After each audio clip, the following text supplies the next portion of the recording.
오늘은 하나님을 아는 지식 세 번째 시간을 갖게 됩니다. 잠깐 복습을 한번 할까요? 첫 번째 주에는 우리 예레미야 9장 말씀을 통해서 우리가 자랑해야 할 것은 우리의 지혜나 우리의 힘이나 우리의 부함도 아니라 하나님을 아는 것. 그래서 하나님을 아는 지식이 단순히 어떤 종교적 교리나 핵심 구절, 핵심 요소들을 아는 것이 아니라 하나님과의 관계 가운데 그분이 어떤 분이신지를 아는 것, 하나님은 인애와 정의와 공의를 행하시는 분이심을 아는 것이라고 말씀을 드렸었고요. 두 번째 시간에 이사야 40장을 통해서 우리가 만나는 그 하나님, 우리를 만나주신 그 하나님이 얼마나 크신 분이신지를 함께 좀 나누었습니다. 그 한 시간으로는 턱없이 부족하겠죠.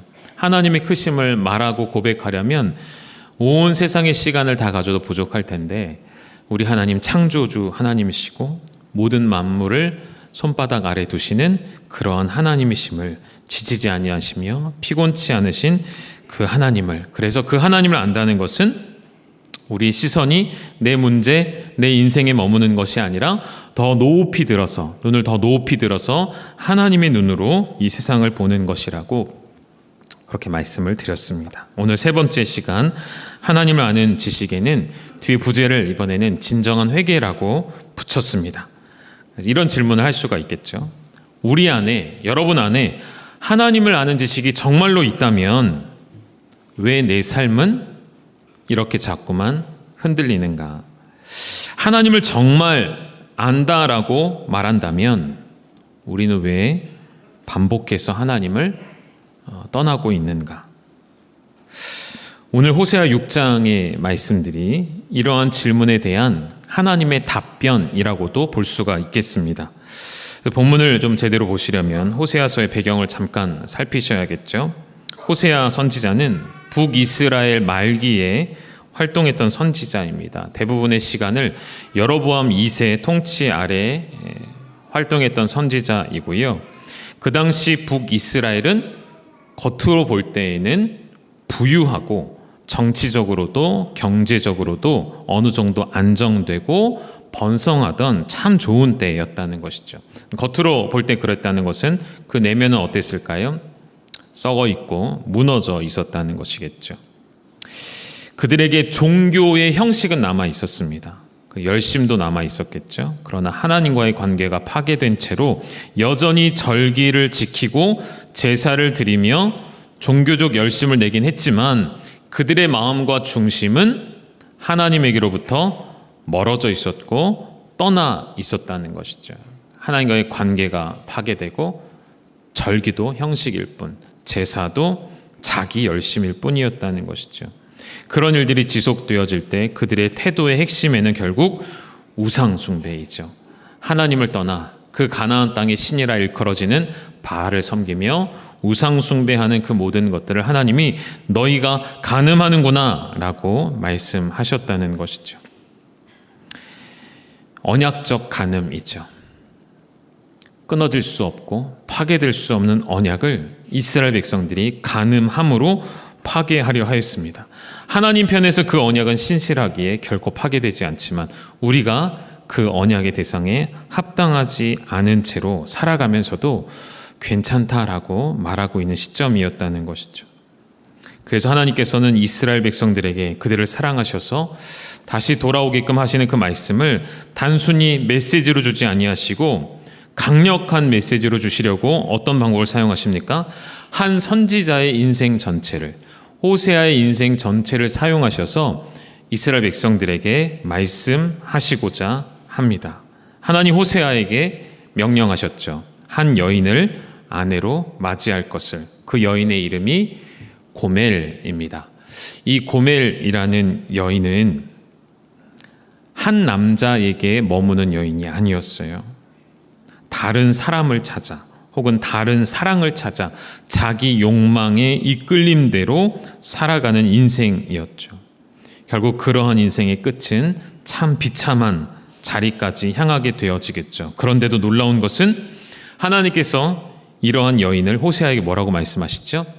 값을 주고라도 다시 데려오라 하십니다. 값을 주고 다시 사오라 하십니다. 그래서 호세아서의 이야기는 단순히 한 가정이 깨어지는 비극을 말하는 것이 아니라, 혹은 그 시대의 윤리적 타락을 말하는 이야기가 아니라 하나님 나라 백성의 영적 현실을 가르쳐주는 말씀이겠죠. 그래서 하나님 결론적으로 무엇을 말씀하시는 거예요? 너희가 바로 고멜이다. 너희가 바로 고멜이다. 조금 더 와닿게 한다면 우리 이름을 넣어야겠죠. 내가 바로 고멜이구나 라는 것을 하나님 깨닫게 하시는 것입니다. 하나님은 우리를 사랑하셨고 언약으로 우리를 끌어안으셨지만 우리는 하나님을 버리고 다른 것을 사랑합니다. 하나님을 떠났죠. 그럼에도 하나님은 우리를 포기하지 않으시겠다 하시는 말씀이 호세아서의 중심되는 메시지이죠. 그래서 호세아서를 읽으면 이런 정서적 감정도 느낄 수 있는 것 같아요. 사랑했던 여인에게, 내 아내로 품었던 여인에게 배신당한 남편의 슬픔도 보이고요. 하나님과 맺었던 그 언약의 깨어짐의 아픔도 보이고요. 그럼에도 하나님 끝까지 포기하지 아니하시는 사랑을 보여주시는 호세아서. 그래서 이런 생각을 가지고 이런 배경을 이해하고 읽으시면 호세아서가 더 와닿으실 거예요. 그리고 동시에 그저 이 본문이 하나님 백성들에게 회개하라 하는 권면 정도로 끝나지 아니하고 더 하나님의 날카로운 우리의 심령을 찌르고 쪼개는 말씀으로 다가와야 합니다. 왜냐하면 오늘 본문에서 이스라엘이 하나님 앞에 돌아오겠다 결단해요. 하나님, 우리가 돌아가겠습니다. 하나님 앞으로 돌아가겠습니다. 그런데 하나님이 그 회개를, 그 돌아옴을 인정하지 않으시거든요. 어떤 내용인지 한번 더 살펴볼까요? 호세 6장 1절입니다. 같이 읽으시죠. 시작. 오라 우리가 여호와께로 돌아가자. 여호와께서 우리를 찢으셨으나 도로 낫게 하실 것이요 우리를 치셨으나 싸매어 주실 것임이라. 아멘. 여기서 돌아가자라는 이 단어 히브리어로 슈브라고 하는 매우 중요한 역할을 차지하는 단어입니다. 구약 성경에서 하나님께로 돌아가는 것은 곧 회개를 의미하는데, 이 히브리어 슈브는 단순히 걸어갔던 길에서 되돌아오는 것만을 의미하는 것이 아니라 행동도, 삶도, 관계도 모조리 다 변화되어서 완전한 회복의 상태를 말합니다. 신명기 30장 2절에서도 너와 내 자손이 내 하나님께로, 여호와께로 돌아와서, 그 다음 어떤 내용들이 포함되어 있죠? 하나님의 명령을 온전히 따라서 마음을 다하고 뜻을 다하고 여호와의 말씀을 청종하는 것까지 포함되어 있는 의미가 여호와께로 돌아온다, 돌아간다, 돌아선다라는 의미가 되어집니다. 그런데 이상한 점은 호세 6장에서 이스라엘 백성들이 우리가 여호와께로 돌아가자, 돌아가겠습니다 라고 말하고 있지만 하나님이 그것을 그들의 중심으로 받지는 않으신다는 것이죠. 왜냐하면 1절과 2절 여호와께로 돌아가자 이후부터 쭉 눈으로 한번 보시면 하나님을 그들이 이렇게 말하고 있어요. 뭐라고 되어 있죠? 하나님은 우리를 찢으셨으나 도로 낫게 하실 분, 우리를 치셨으나 싸매어 주실 분. 그리고 3절은 여호와께서 이틀 후에 우리를 살리시고 셋째 날에 우리를 일으키실 것이다 라고 말하고 있어요. 여러분, 이 말씀 앞에 우리는 아멘이라고 화답하게 될 수밖에 없는데 하나님 이러한 분이 맞으시죠. 정확합니다. 그런데 문제는 무엇이냐면 이 고백의 뉘앙스 안에는 하나님이 어떤 분이신지를 노래하고 찬양하는 것보다는 이스라엘 백성들의 중심이 어디가 있냐면 나의 죄의 결과인 고난에 대하여서 빨리 지나가기를 소망하는 마음, 빨리 회복하기를 원하는 마음, 하나님을 다시 사랑하겠습니다라는 깊은 회개와 뉘우침이 아니라 빨리 이 고난의 시간이 지나갔으면 하는 마음의 고백이 더 큰 비중을 차지하고 있다는 것이죠. 빨리 징계가 끝나고 축복을 얻고 싶은 마음, 하나님과의 관계 자체가 회복되어지기를 갈망하는 마음보다 내 문제가 해결되어지기를 원하는 마음. 여러분, 이런 회개를 하나님은 진실된 회개로 받지 않으실 것입니다. 우리도 동일하지 않을까요? 여러분, 문제가 생기면 기도하시죠. 더 정확히 말하면 문제가 생겨야 기도합니다. 문제가 생겨야 새벽 예배에 더 나오시던데요. 문제가 있을 때 수요 예배에 더 많이 나오시던데요. 우리가 인생의 중요한 것으로 여기는 사람과 사람의 관계, 누군가의 그 관계가 깨지고 흔들리면 눈물로 호소하시던데요. 우리에게 질병이 찾아오면 그제서야 하나님을 찾으시죠. 그러나 상황이 다 지나가면, 그 고난의 시간이 다 지나가면 다시 하나님과 멀어지는 것, 여러분, 이것은 하나님께로 돌아가는 것이 아니라 하나님을 그저 문제 해결의 수단으로 사용할 뿐인 것이죠. 바울이 이 부분을 고린도서 7장 10절을 통해 이렇게 설명합니다. 하나님의 뜻대로 하는 근심은 후회할 것이 없는 구원에 이르게 하는 회개를 이루는 것이다. 그러나 세상 근심은 사망을 이루는 것이다. 세상의 근심이라는 것은 결국 죄를 짓고 그 죄의 결과 때문에 괴로워하는 근심일 뿐이라는 것입니다. 다시 말하면, 조금 더 풀어보면, 우리가 죄악 가운데 있어요. 우리가 죄를 지었어요.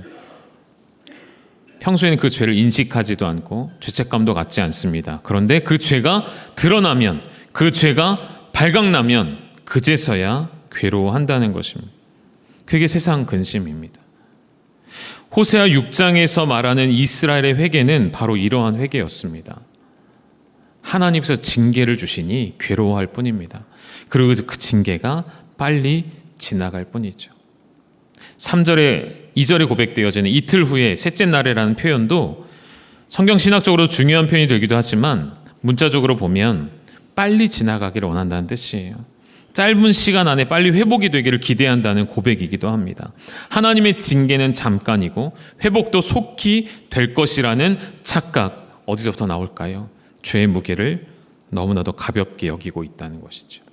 하나님의 언약은 신실하셔서 흔들리지 않지만 언약의 대상자가 되어진 우리가 그 언약을 스스로 깨트리고도 그 언약의 파괴성을 너무나도 가볍게 여기는, 그래서 하나님의 거룩하심을 그저 피상적으로만 생각하고 있는 이스라엘에게 하나님이 경고하시는 것입니다. 너희가 나를 아는 지식이 결핍되어 있구나. 너희가 나를 안다고 말하면서도 여전히 죄악 가운데 머물러 있구나. 하나님 말씀하고 계십니다. 사랑하는 여러분, 하나님을 정말 아신다면 나의 죄의 깊이를 통탄하며 탄식하셔야 합니다.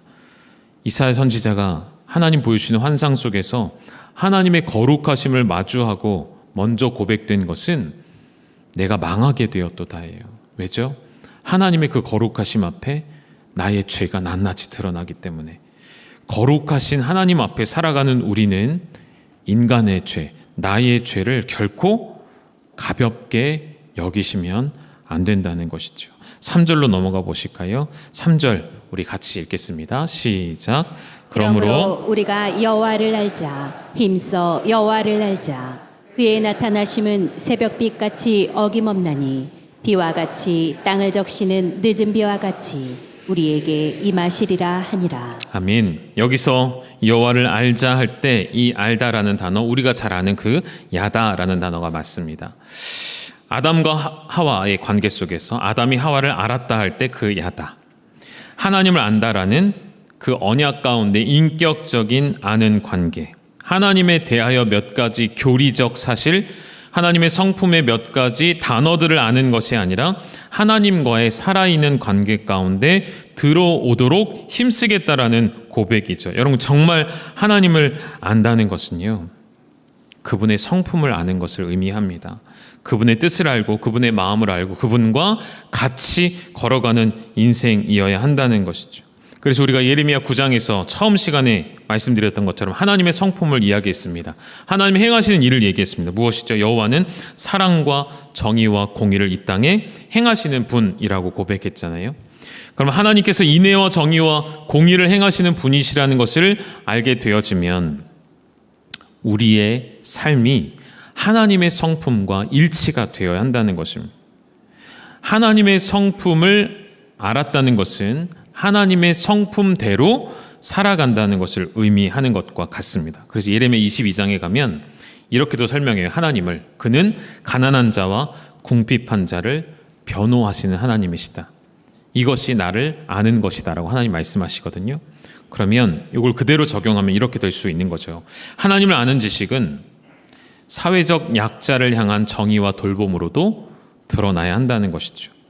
하나님을 안다라고 말하면서 만일 가난한 자를 외면하거나 사회적 약자를 돌보지 않는다면 거꾸로 그것은 무엇이 되죠? 하나님을 모르는 것이 됩니다. 하나님을 아는 지식의 결핍이 된다는 것이죠. 호세아 전체가 이런 말씀이 반복되는 것입니다. 호세아 4장 1절에서도 하나님께서 말씀하세요. 이 땅에 진실도 없고 인애도 없고 하나님을 아는 지식도 없다. 무엇을 통해 알 수 있다고요? 이웃을 사랑하지 않고 이웃에게 자비를 베풀지 않고 이웃의 것을 빼앗고 이웃을 괴롭히는 너희에게는 하나님을 아는 지식이 없구나라고 말씀하시는 거예요. 4장 6절에 가면 내 백성이 지식이 없어서 망한다라고 하나님 선언하시죠. 여기서의 지식은 단지 자녀 교육을 잘 못 시켰다는 게 아니에요. 공부를 많이 못 시켰다는 게 아니잖아요. 하나님에 대한 언약적 지식이 부족하다는 거예요.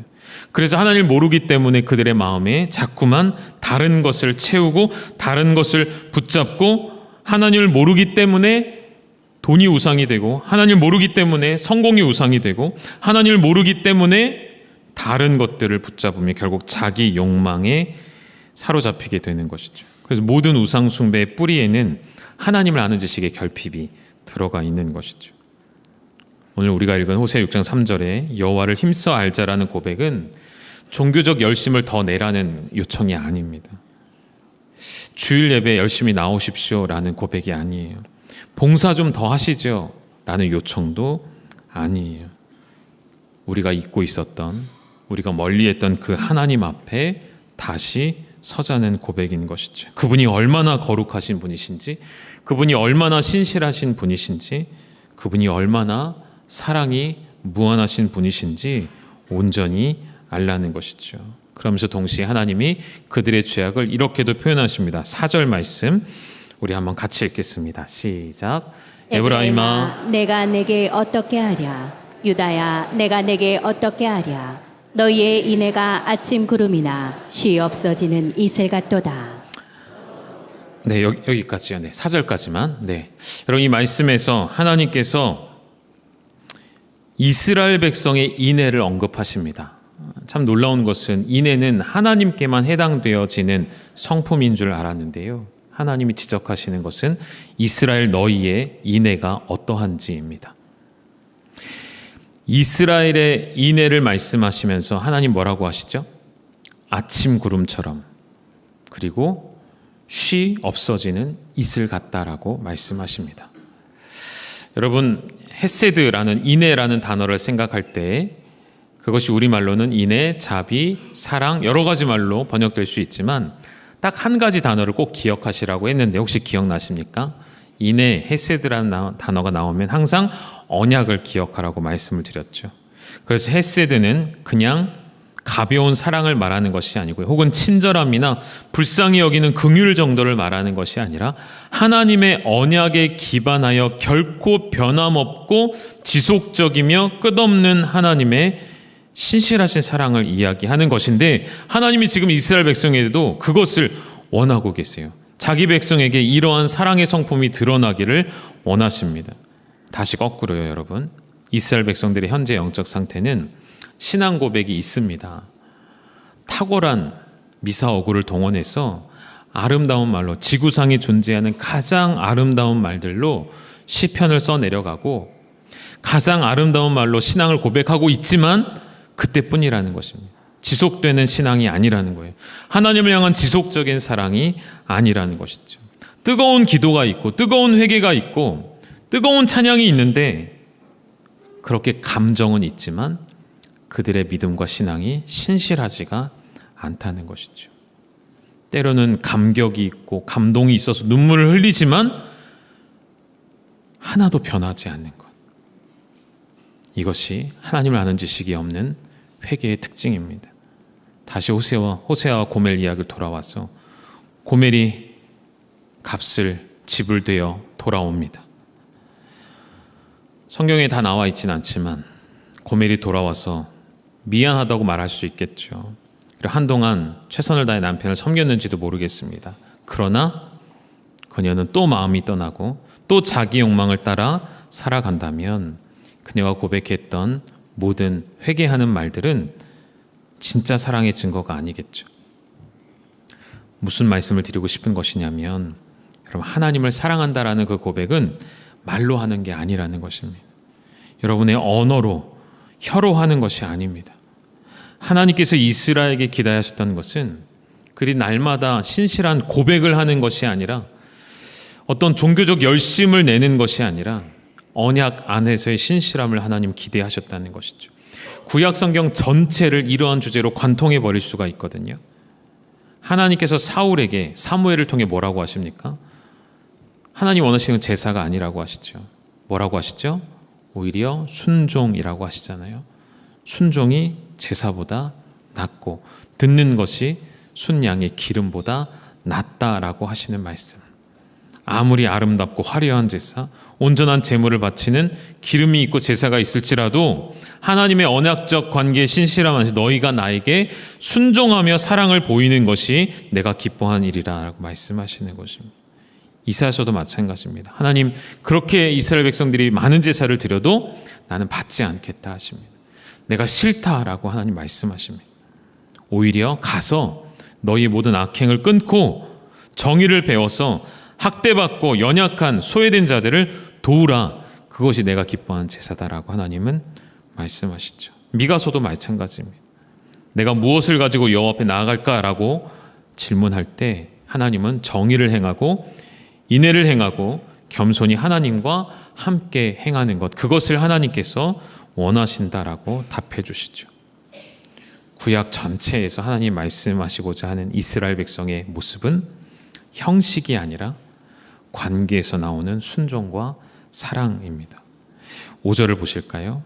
내가 선지자로 그들을 치고 내 입의 말로 그들을 죽였다라고 하십니다. 무슨 말씀이시죠? 선지자들의 주시는 그 말씀, 하나님께 선지자를 통해 하시는 그 말씀으로 내 백성을 깨닫도록 치시겠다라고 하십니다. 하나님 말씀은 생명을 살리기도 하지만 거짓을 드러내어 심판하시는 말씀이시죠. 그리고 그 모든 일에 하나님의 의도 또한 생명을 위해서이시죠. 백성들이 행하고 있는 거짓된 외식들, 입으로는 하나님을 찬양하고 고백하고 있지만 그 속은 하나님과 멀어져 있는 그들을 향하여서 내가 너의 모든 외식들을 선지자들의 입술을 통해 치겠다라고 하시는 것입니다. 백성들은 우리가 오늘도 제사를 잘 드렸다라고 생각하고 있었죠.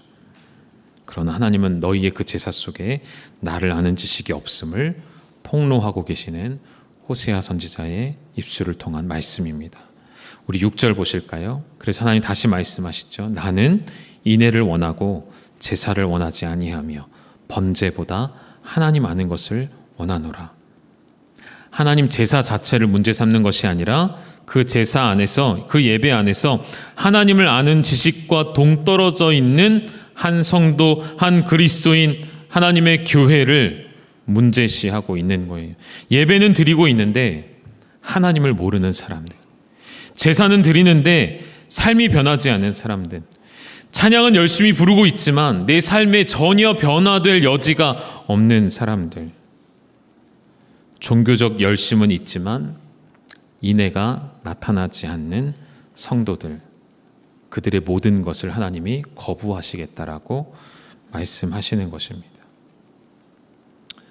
요한은 이렇게도 고백합니다. 요한일서 4장 8절에 사랑하지 아니하는 자는 하나님을 알지 못한다. 이는 하나님은 사랑이십니다. 똑같은 원리이죠. 뒤집으면 무슨 말이 되는 거죠? 여러분, 하나님을 안다라고 말하면서도 사랑하지 않는다는 것은 거짓인 것이죠. 하나님을 모르는 것이죠. 예수님도 호세아 말씀을 인용하시거든요. 마태복음 9장에 가면 세리와 죄인들과 함께 식사할 때에 예수님을 비난하는 바리새인들에게 하나님 말씀하십니다. 주님 말씀하십니다. 내가 긍휼을 원하고 제사를 원하지 아니하노라 하신 그 호세아서의 말씀에 하나님의 그 뜻이 무엇인지 너희는 배워야 한다. 나는 정말로 죄인을 부르러 왔다. 이 세리와 죄인들을 위해 내가 이 땅에 왔다는 것을 알라 하시죠. 마태복음 12장도 마찬가지입니다. 안식일 논쟁 가운데 예수님 말씀하세요. 나는 자비를 원하고 제사를 원하지 아니하노라 하신 뜻을 너희가 알았더라면, 너희들에게 율법이 있고 그 율법을 해석하는 탁월함이 있고 율법을 지키지 않은 열심이 있고 모든 규례가 너희에게 있지만 결국 너희는 하나님을 아는 지식이 없구나. 사랑하는 여러분, 하나님을 아는 지식은 하나님의 거룩하심 앞에서 우리의 죄를 가볍게 여기지 않는 것입니다. 하나님을 아는 지식은 하나님의 인애를 알고 우리의 삶에도 그 하나님의 인애가 세상을 향하여 드러나는 것입니다. 하나님을 아는 지식은 하나님을 나의 축복의 통로로, 형통케 되어지는 복의 통로로 사용하는 것이 아니라 하나님 당신과 관계하며 그분 안에 거하는 것이죠. 이 하나님을 아는 지식을 우리의 회개로 좀 끌어올까요? 여러분, 진정한 회개는 단지 내 잘못을 인정하는 고백이 아니고요, 하나님을 다시 아는 자리에 영원히 머물러 있는 것입니다. 하나님의 거룩하심 앞에 영원히 앉아있는 삶인 것이죠.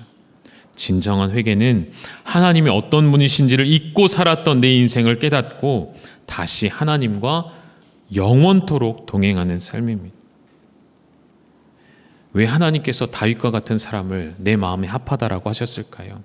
다윗이 행한 많은 업적도 있지만 다윗은 우리와 같이 연약한 죄인이었는데요, 말하기도 부끄러울 만큼의 죄악으로 가득한 인생이었는데요, 한두 가지이던가요? 다윗이 실수하고 넘어지고 실패한 일이 한두 가지가 아닙니다. 그럼에도 하나님이 다윗을 왜 당신의 마음에 합하다고 말씀하실까요? 다윗의 회개는 진정한 회개였기 때문인 것이죠. 시편 51편 읽고 말씀을 좀 마치려고 하는데요, 1절부터 4절까지 우리 천천히 읽겠습니다. 시작. 하나님이여, 주의 인자를 따라 내게 은혜를 베푸시며 주의 많은 긍휼을 따라 내 죄악을 지워주소서. 나의 죄악을 맑게 씻으시며 나의 죄를 깨끗이 제하소서. 물은 나는 내 죄가를 나오니 내 죄가 항상 내 앞에 있나이다. 내가 주께만 범죄하여 주의 목전에 악을 행하여 싸우니 주께서 말씀하실 때 의로우시다 하고 주께서 심판하실 때 순전하시다 하리이다. 아멘. 다윗은 알았습니다. 그 진한 죄가, 그 붉은 죄가 눈과 같이 희어지는 것은 내 힘으로 되어지지 않는다는 것을, 하나님께 구하여서 하나님이 내 죄악을 지워주지 아니하시면 나는 영원히 죄인으로 살 수밖에 없다는 사실을 깨닫고 하나님께 고백하는 거예요. 하나님, 내가 주님 앞에, 주님께, 주의 목전에서 범죄하여 악을 행했습니다. 하나님이 나를 용서하지 아니하시면 나는 영원히 죄인으로 살 수밖에 없습니다라는 고백을 올려드리고 있기 때문인 것이죠. 여러분, 우리의 죄를 가볍게 여기는 우리의 회개, 한번 입술로 고백하고 나서 전혀 삶의 변화가 없는 우리의 가짜 회개, 하나님 받지 않으십니다. 여러분, 하나님을 아는 지식이 정말 있으십니까? 정말 하나님을 아십니까?